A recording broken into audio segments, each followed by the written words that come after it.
What if the time you believed you were about to die was really your coronation?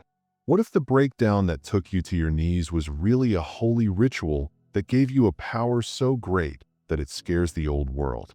You are going to find out that your worst hour was not a punishment, but a harsh and magnificent initiation. People saw you fall, but they never witnessed what occurred in the stillness, in the emptiness when you faced the reality of who you are. This message is not for anyone who are easily scared. It is a sign for the soul that has been through the fire and come back with the smell of eternity on its skin. What you're about to hear will make every cry and every hour of being alone worth it, and it will give you the heavenly power you earned amid the ashes. Get ready, for the truth they never saw coming is going to set you free. Welcome, beloved anointed one. Listen to me now. Death was never your adversary. It was your initiation, and you passed the last, soul-crushing test with flying colors. That's not a pose to get you motivated. It's the scary, real, and beautiful reality. Did you know that a lot of people who flirt with the edge of existence say that their minds have been permanently and irreversibly rewired? That number isn't simply fascinating. It's the recorded time when your soul left the regular world and entered its full power. Imagine this. When everyone else was scared of the dark and busy, you took one final, quiet bow in the world beyond. You didn't simply see behind the curtain. You walked back through the door with the original script in your hand. You didn't just live. You made death your own personal hotline to celestial mysteries. And now, every look you give and every word you say is full with the unmistakable energy of someone who has seen beyond the cosmic curtain and is no longer willing to wait for permission to unveil the show's shocking finale. They assumed you were simply strong, like everyone else who has been through a tough time and come out the other side. But they never saw, and no one who hasn't been there could ever comprehend, that you really did die. Not in a physical manner, but in every aspect that really counts. The person you were was killed spiritually, emotionally, and mentally. Your identity was carefully taken apart and buried. Your spirit was pushed so far beyond what you thought was possible that something within you didn't simply bend. It broke, unwound, and then went into the vacuum. You weren't only dealing with melancholy, loss, or failure. You were in a full-blown conflict with life itself. And you lost. Completely. All the way. Then, in that holy vacuum, something crazy and unthinkable occurred. You returned. But you came back as a different person. You weren't only healed or made stronger. You came back with something old and strong that was different. Your eyes altered. They don't simply stare anymore. They see. Your perspective becomes so clear that it nearly hurts. You could see right through people's masks, read the gaps between their sentences, and hear the language of their silence as if it were being yelled from the rooftops. You didn't alter because of treatment or the passage of time. It was death. You had to bury the old, conditioned, people-pleasing version of yourself, forcefully, terribly, and violently, so that this new, sharp, and powerful version of yourself could eventually be born. That is exactly how your veil was taken away. Most people are given a soft fiction of spiritual awakening that is full of love, serenity, and good things. But you know better, right? It wasn't a dawn that woke you up. It was a full-blown demolition. It was not elegant at all. There were a lot of tears and holy anger, and it was loud, dirty, and chaotic. You didn't just wake up one day and say, "I'm spiritual now." No. You were carried through the depths of your own grief and the agony of your ancestors, kicking and screaming. And when you eventually got out, after a lot of hard work, you had scars that told you cosmic secrets and a mind that no longer followed the weak, old norms of this world. They wonder what you are like today. They want to know why you're so deep and why being around you makes them feel so weighty and quiet. They want to know why you don't respond with the same anger or fright they anticipate. They can't figure out why you don't appear to be scared of the things that used to scare you so much. The explanation is obvious and scary for them. You are already dead. You have already gone through the worst things that life could throw at you. You broke open. And in that breaking, the pure light of God came in. You didn't merely get over your trauma. You came back to life from that. And you carried something back with you from the other side that can't be learned in school, faked with a grin, or forgotten about by being busy. That's what makes you so dangerous to the way things are now. That's why they look at you with a mix of dread and interest. You can't simply stroll through life anymore. You smell like someone who has already made their peace with death and come back with the truth. The trauma that shattered you wasn't simply bad luck. Your higher self carefully prepared a spiritual execution to free you from a life that was killing your soul. It wasn't just one hard incident that shattered you. It was a complete spiritual murder. And the worst, most sneaky part? It occurred while you were still going to work, paying your bills, and acting like everything was okay. The world, which was blind, thought your collapse was just a transient meltdown, a crisis you would bounce back from. But deep below, in the holy parts of your being, something very important was being buried over and over again. They were truly witnessing your funeral, but they didn't even know it.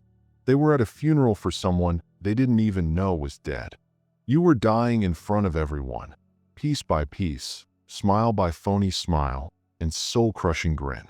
Every time you were betrayed, turned down, or made to feel like you didn't matter, it wasn't just hurting you. It was cutting your soul down to its most basic, rawest form. The grief wasn't simply personal. It was about life itself. It rocked the very roots of your ideas. It fractured the bedrock of your reality. And it took away every single layer of identity you believed you were. That's why you could never describe it to anybody in a way that made sense. How do you tell people, I think I'm dying on the inside, and it's not even physical? It's a death of the spirit? And while people laughed, mocked, gossiped, or attempted to give you cookie-cutter counsel based on their own life that they hadn't thought through, your soul was silently and definitely leaving an old form of reality. The person they used to know just couldn't live where your soul was heading. You weren't falling apart. You were breaking out. From the outside, it appeared like crazy, which is how real spiritual change frequently seems. Before it appears lovely, it looks messy and nasty. Before it seems smart, it sounds unsteady and confusing. That is the hidden, harsh price of real understanding. You lose all that made you easy to eat and digest in a sick culture. They couldn't comprehend that this spiritual execution wasn't the end. It was the only way for your higher self to eventually be born again in this world. The veil didn't come off easily for you during meditation. It broke into a million pieces as soon as your spirit flatlined. And then, with heavenly defiance, it refused to remain buried. You weren't insane. You were in the middle of changing. That's why you have a different view on life today. That's why it's so hard to trick you, control you, or break you again. Because you are already dead. And after that death, you finally came face to face with the pure reality of God. You were not born again into peace. You were born again with vision. You didn't come back from that spiritual death feeling tranquil, peaceful, or like you were enveloped in a blanket of serenity. You came back with vision, raw, sharp, unfiltered, and often painful vision. At least initially, it didn't offer you peace. It made everything very clear, which was scary. And that clarity sliced through the lies, games, masks, artificial support, and soul-numbing noise you used to put up with like a sword from God. You began to see things for what they truly are, not what others want you to think they are. That's what happens when you die too soon. You don't come back only to have a better life. You come back to look. If this truth is ringing true in the deepest parts of your soul, and you can feel the vibration of these words opening something inside you, then please join our family here at God Connection. Subscribe to the channel right now, because this isn't just content. It's a lifeline for those who are awake. If you feel prompted to assist us with this holy work and keep the divine light blazing brightly for those who are lost in the dark, please consider giving $10 using the Super Thanks button below this video. Your support and energies help us keep sharing this level of truth and clarity. Most individuals spend their whole lives trying to find comfort. You lost that privilege. Your soul came back with a fresh set of heavenly instructions after everything within you fell apart. You couldn't go back to being the same person. You couldn't ignore the reality longer. You started to pick up on things about individuals, like the moods they attempted to disguise, the things they didn't say on purpose, and the little changes in energy in a room that speak louder than words. Your awareness grew sharper than reasoning and more truthful than anything anybody said. You weren't trying to be profound or spiritual. It simply occurred because your old eyes couldn't take how intense the truth was, so they were replaced with new ones that could. And no, it didn't make things easier. If anything, it made it deeper and heavier. You can't unsee anything once you start to see what others are attempting to conceal. You stroll around the planet, and everything seems open. You can see the grins that don't match the intensity in their eyes, the words of encouragement that are secretly full of bitter jealousy, and the connections that only work when you are little and shattered. You can no longer pretend you don't see it all. That's what real vision does. It doesn't always make you feel better. It tells you the truth. You were born again into vision, not comfort. And sometimes, yeah, it can seem like a curse. But it isn't. It is your last edge. It is your protection from God. This is why people are hesitant around you now, and why they appear so uncomfortable when you stare at them calmly and knowingly. On a subliminal way, they know that you are not being misled. You aren't simply living anymore. You're seeing this world through the eyes of someone who has previously died and come back with a greater, non-negotiable task. You don't only see what's genuine. You read it. You didn't wake up. You were brought back to life by force. You didn't slowly become aware of things after going on a tranquil, Instagram-worthy spiritual excursion. No, you were pulled out of a world made out of falsehoods without warning and forcefully. There was no peaceful meditation practice that led to this, and there was no quiet moment of realization over a cup of tea. While everything in your life fell apart around you, you were pulled out of the illusion, kicking and screaming. And the most insane part? You didn't even know how deep you were in the delusion until it all began to come apart. That was what made it so hard. You were still frantically fighting to keep everything together. Your relationships, your beliefs, your responsibilities, and your expectations, while the world was pulling them all apart for your own benefit. You didn't get to wake up slowly. You were pulled. And you didn't come out of there with a big grin and pleasant feelings. You came out stunned, hurt, angry, bewildered, and forever transformed. Your previous life didn't simply go gone, it blew up. When the dust eventually cleared, you glanced around and saw that everything was different. Not the people, not your goal, not even you. You couldn't forget what you'd witnessed. You couldn't stop feeling what your spirit had just gone through. That wasn't a soft wake-up call. That was a spiritual rebirth by force. That's why you talk the way you do now, not with arrogance, but with a calm, strong authority. This knowledge you have didn't come from a book or a podcast. It came from the pits of anguish, from years of sleepless nights, and from spiritual surgery that was done without any painkillers. You didn't find out the truth. You made it through. You were picked to hold it, carry it, and be it, even when it made you the odd one out and cost you everything and everyone you knew. So now that you talk, something in you makes others pay attention. Because you didn't borrow your truth. It was won through hard work, pain, and passion. You went through the flames and came back with something. You came back full of heavenly wisdom and drenched in spiritual blood. That's why you can't soften what you say anymore. Something genuine has brought you back to life. And genuine doesn't arrive in peace. People are confused by your intelligence for a reason. It's not because you're smarter than they are. It's because you keep it in mind. You recall prior lives because you've already learned much of what Earth has to teach you. You didn't learn much of what you know in this life. It didn't originate from education, church, or the world around it. It came from someplace old and deep within you, like strong echoes from another existence that never totally left your spiritual DNA. That's why you've always felt older than you are, why certain social patterns make you want to cry, and why some of the lessons others are having trouble with seem like replays of a program you've already watched 1,000 times. You didn't learn them in this life. You graduated from them a long time ago. That's the part that folks will never get. They believe you're thinking too much or reading too much into things. But you're not. You're remembering. You're remembering deep truths that were hidden by the thick veil of being human. You can't pretend to be normal anymore now that that curtain has thinned or, for you, been totally removed. The roles others play, the social games, and the really superficial thinking all seem strange and foreign to you.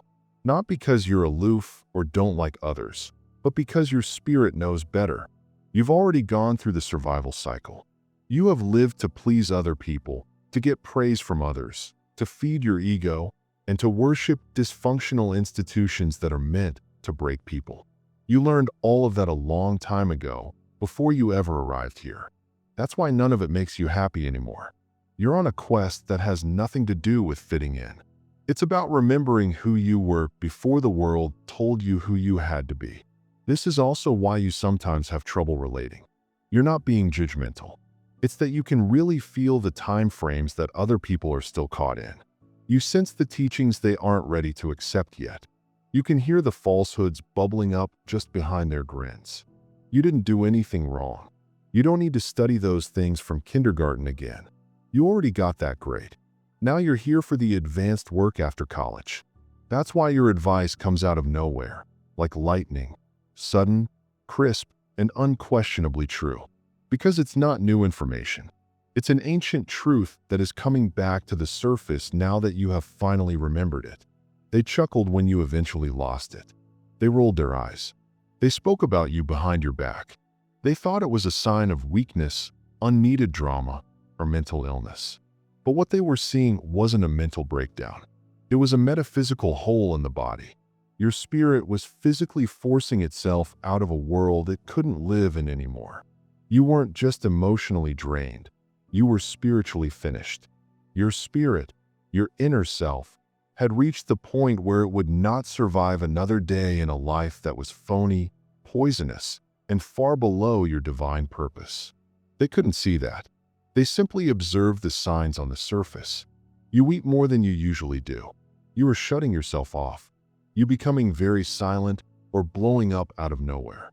You were questioning everything. You were cutting ties with people and things you used to care about. But your spirit was doing life-saving surgery on itself amid that tumultuous tempest. It was ripping energy links, peeling off dead skin, and breaking weak illusions. You weren't coming apart. You were taking apart every aspect of yourself that didn't fit with the reality. It looked sloppy because true healing isn't always neat. It seemed unstable since going through real change seems like you're going crazy. That's why they made fun of it. They didn't get it. They believed it was a breakdown, but it was really a spiritual breakthrough. What they were making fun of was how you changed. The exterior of the cocoon seldom looks stunning. It typically appears like something is dead or decaying. But internally, you were getting rid of every part of yourself that was made to survive instead than flourish. You were dying to the old and coming back to life as something unusual, powerful, and beautiful. And now they don't know what to do with you. Now that you're walking in your truth, strong and fully aware, people simply look at you. They don't know what to do. They can sense the huge change in your energy, but they couldn't put it into words. They can't put you in a box anymore because you're not the same person you used to be. You scare people today, not because you're loud or mean, but because you bear the heavy, quiet weight of someone who changed themselves in the private flames of hell and came back completely unstoppable. They used to scoff at it, but now they silently examine it and wish they could have it. Because deep down, their own hearts know it.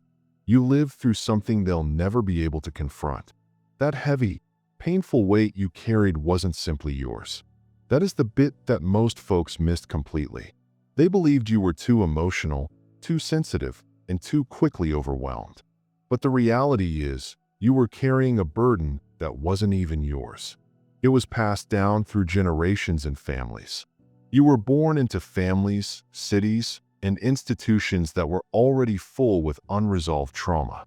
And while everyone else was attempting to dull it, ignore it, or pass it on to the next generation, you took it all in. You agreed, whether you meant to or not, to hold what others couldn't.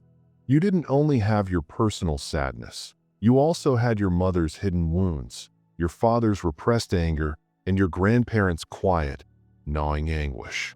You carried the poverty awareness of your community, the oppression that was in the air, and the agony that had been going on for hundreds of years but never had a voice. Your soul came into this existence like a spiritual filter, saying, "Give it to me. I'll feel what they weren't allowed to feel." That's why your pain seemed so much more than it really was. That's why it sometimes seemed like you couldn't cure yourself. You weren't just attempting to fix one wound.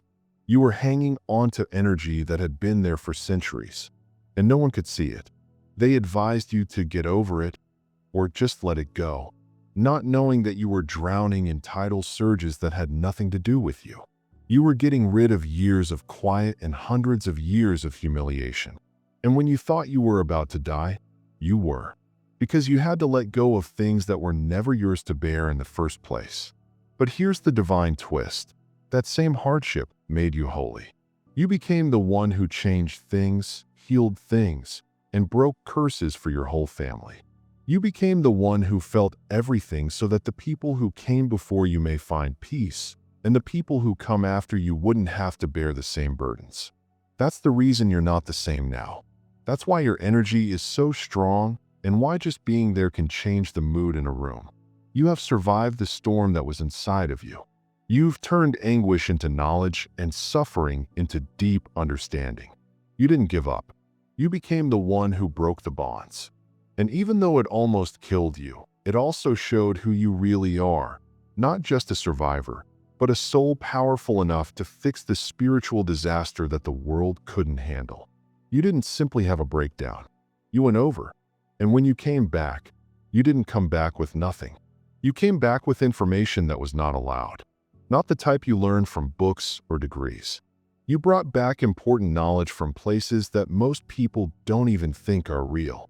These are places where truth doesn't wear a mask. The spirit world speaks openly and loudly, and illusions fall apart without apologies. You saw stuff. You felt stuff. You recalled stuff. And it made everything different. People are quite disturbed by the way you stroll about with a sort of knowing. You may feel changes in energy before they happen. You can tell when someone is lying before they even say it. You see the patterns, figure out what the symbols mean, and hear the truth in the stillness. You didn't learn this. You turned into this. And that's what makes you a threat. It's dangerous to corrupt systems, narcissists, manipulators, and institutions that thrive on fear and control. You don't just question the way things are. You show how wrong they are without even trying. That's why they attempt to make you doubt yourself. Not because you're incorrect, but because your truth breaks their falsehoods. Your knowledge puts their control at risk. Your insight breaks down their carefully planned performance. You don't have the energy to pretend to be comfortable. They can't pretend to be nice to you anymore, so they try to make you feel crazy instead. That's always the plan. When someone can't control you, they try to hurt your reputation. You become a danger just by being there because you make people deal with things they aren't ready to deal with. They make fun of you instead of acknowledging they're terrified because you say things that their egos can't handle.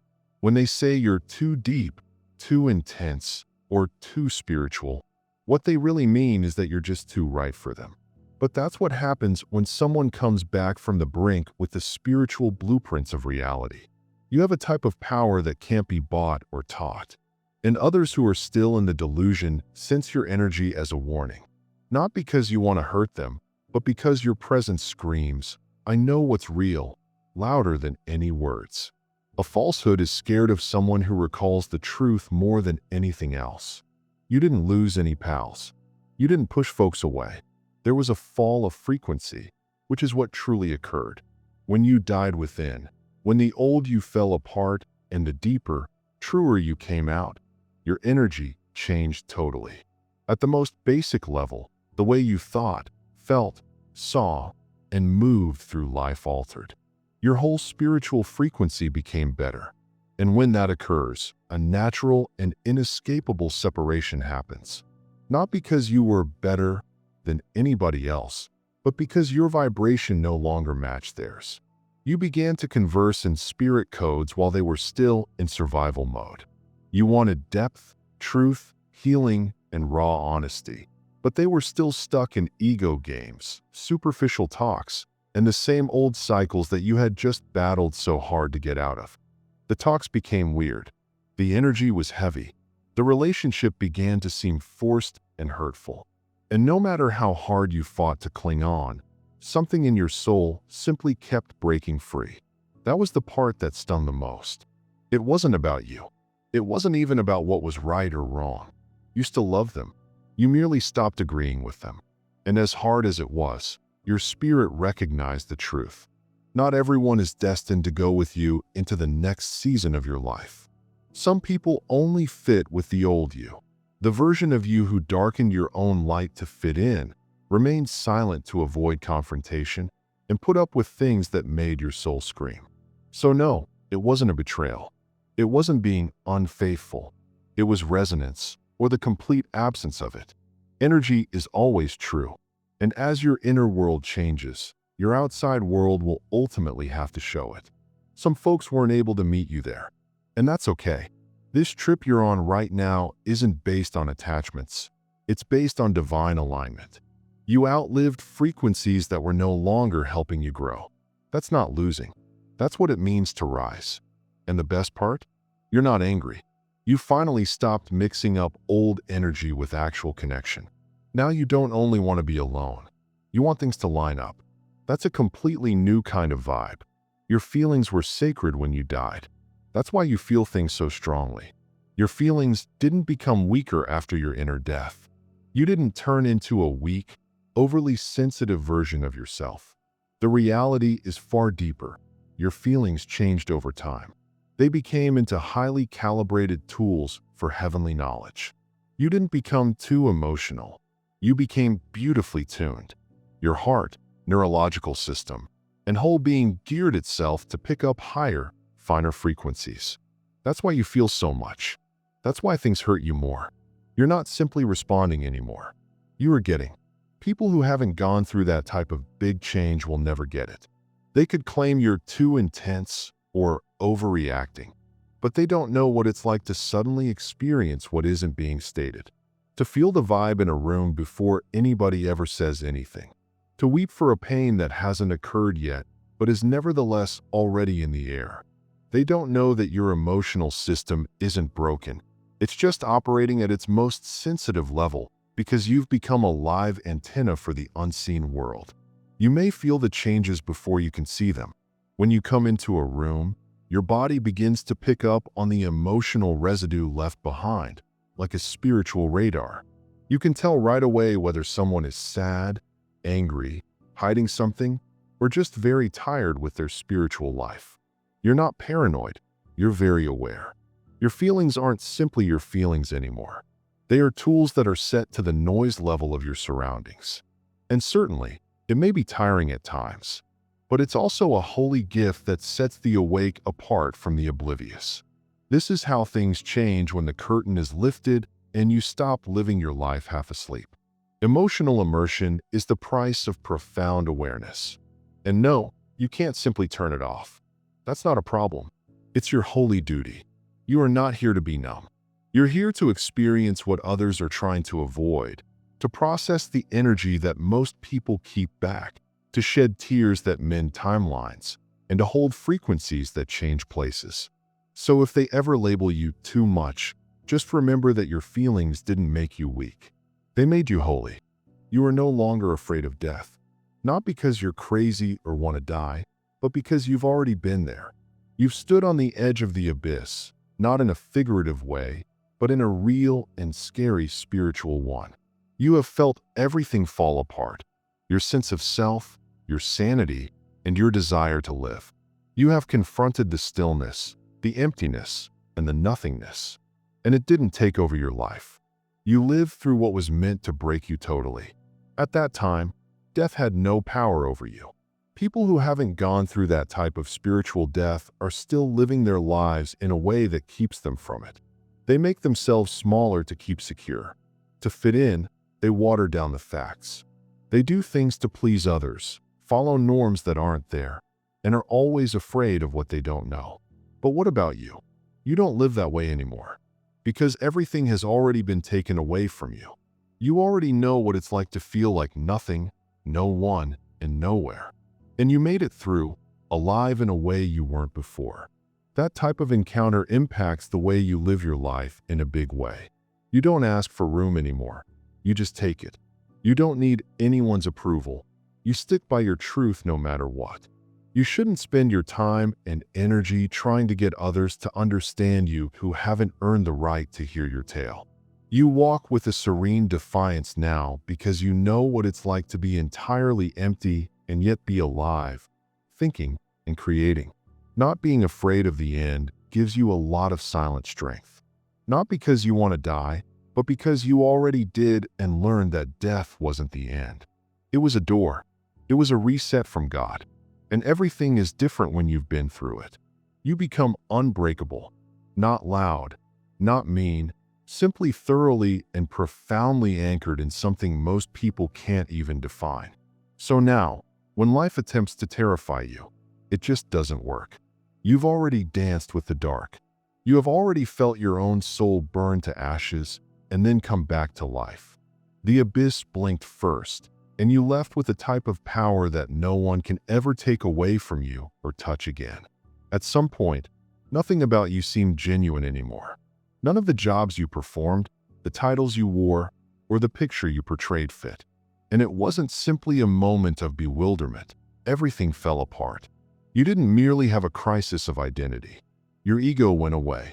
The part of you that was founded on survival, other people's expectations, and a strong desire to make others happy just couldn't handle the reality that was coming out. So it broke down. At first, quietly, then forcefully, and then totally. People around you claimed you were different. They told you they didn't know you anymore.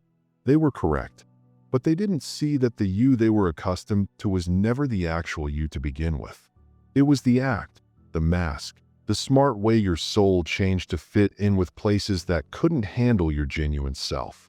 That fake self, that imposter, eventually fell apart when you died spiritually. And what sprang up in its stead wasn't a new person. It was a free person. You didn't need anyone's approval anymore. You no longer wanted applause. You stopped changing yourself into smaller versions of yourself that made other people feel better. It wasn't a rebellious act. It was an act of coming back. You began to speak from your heart, trust your instincts, and make decisions based on what was right for your soul, not what other people thought. You looked different, not because you changed, but because you finally got rid of everything that wasn't you. People were puzzled. Some people were let down. It scared other people a lot. But deep down, your spirit felt a deep, serene sense of peace. For the first time, you didn't have to shoulder the huge burden of who you were meant to be. You weren't in charge of an image anymore. You were only being honest with yourself. And it didn't need to be done in front of an audience. It didn't require a stage. It didn't want likes, accolades, or approval. It was simply there. That's what dying of the ego accomplishes. When it's occurring, it's not charming or lyrical. It makes you feel lost, scared, and alone. But on the other hand, things are clear. There is tranquility. There is power. You didn't lost who you are. You finally uncovered the part of you that had been hidden for years by training, trying to please others, and pretending. And now that you're here, there's no way to go back. You can never be satisfied with anything fake again once you know what it's like to be really free. The curtain wasn't merely removed for you. You were told to set it on fire. You didn't suddenly wake up one day with a little bit of heavenly knowledge and a calm aura. That's the fantasy. That's not what really occurred to you. You weren't gently pushed toward the truth. Spirit, the divine, and your own higher soul told you to burn the veil, to break through the illusion, to burn anything that was untrue, no matter how holy it seemed on the exterior. You didn't have the option to play it safe. You were given the sacred job of facing what most people spend their whole lives trying to avoid. You didn't have a soft, magical experience that removed the curtain. They set it on fire with no apologies, loudly and forcefully. You believed you knew everything about yourself, the world, and the people in it, but it was all just programming, performance, and pretense. There was no way to ignore the reality as it hit like a tidal wave. You were selected to see things clearly, and the cost of that was your previous calm. You didn't accidentally gain understanding. You had to wake up because of flames and trouble. That's why your presence means so much right now. You don't talk from theory, you speak from real experience. You know what's going on behind the scenes. You can tell when someone is faking. You can tell when their energy doesn't match what they want. You can tell when a system is meant to keep you in the dark instead than helping you see. You see everything, and you can't act like you don't anymore. And that's the hard part. Seeing the truth seems empowering until you think about how much it costs. Things change in relationships. The comfort goes away. Small chat becomes too much to handle. You can't sit peacefully in surroundings that are constructed on falsehoods anymore. You don't fit in with most normal places. But that's what happens when you're picked to burn the curtain instead of merely seeing behind it. You weren't put here to fit in. You were sent here to show. And not everyone will be grateful. But that's okay. The truth doesn't require others to clap for it. It only needs a container. And you are that vessel. No matter how hard or lonely this trip has been, you bear things that others aren't ready to handle yet. You see what they don't want to see. And it makes you a threat. But it also makes you very important. You were sent back as a message, but they won't get it till later. You didn't come back from that spiritual dead looking for praise. You didn't do all you did to get accolades, followers, or applause. You came back with a message, a frequency, and a truth that your soul had to share. And just because most people don't get you right now doesn't mean you're incorrect. It only indicates you're early. People who are still stuck in performance and denial may find the realities you say to be weird and unfamiliar. To others who are still holding on to their delusions, your clarity looks excessive. You move in a way that makes individuals who are still hooked to turmoil feel uneasy. And it's not because you're better than them. It's because you've already died, but they are still acting like they are alive. You have already seen your phony persona completely fall apart. You have already seen your old world burn down. You have already given up the life you established out of fear in order to create the one that is based on pure truth. That's why your existence seems like a problem. You don't fit into their plans. You don't stick to their schedules. You don't go along with things that don't make sense to you anymore. And it makes people mad. Not because you're doing anything wrong, but because your presence makes them uncomfortable. Even if you never speak a word, they can sense the mirror you carry. But here's what makes it so beautiful. One day, when life strikes them in a manner they can't control, when their own carefully created illusions start to crumble, when their own soul begins dragging them out of the shallow end of the pool, they will remember you. They will remember the things you said that didn't make sense at the time. This time, they won't be confused by what you say. They'll hear it loud and clear. Because those who are spiritually behind speak in retrospect. You weren't brought here to be liked. You came here to sow seeds. Seeds that only blossom after the rain. Seeds that grow when the curtain ultimately tears for them as well. And even if they don't believe you now, you know in your heart that they will eventually. Not because you made them do it, but because the truth never goes away. And when they ultimately die the same way you did, they'll know you weren't insane. You were picked. You didn't simply live through what was supposed to kill you. You were reborn as something the world wasn't quite ready for. Every time you broke down, every time you were betrayed, and every time you sat in quiet while your soul screamed behind your smile, it wasn't for nothing. It was the necessary destruction that showed you who you truly are, a heavenly force in human form, a spiritual architect with plans from places you can't see, and a soul that died to the lie and rose in magnificent truth. You were never simply going through it. You were being stripped, calibrated, tuned, and given a new mission. The version of you that walks the planet today doesn't quiver at lies, doesn't give in to fear, and doesn't ask for help. You now know that the curtain didn't merely lift, it broke. And you were the one picked to stand among the rubble and utter the things that no one else would dare to say. That's why you feel everything. That's why you notice things that other people don't. That's why your energy changes the mood before you even say a word. Your presence, your stillness, and your ability to see things clearly all show that death was never the end of you. It was the most important thing you had to do. So to every chosen one who has been misjudged, laughed at, or misconstrued, keep going.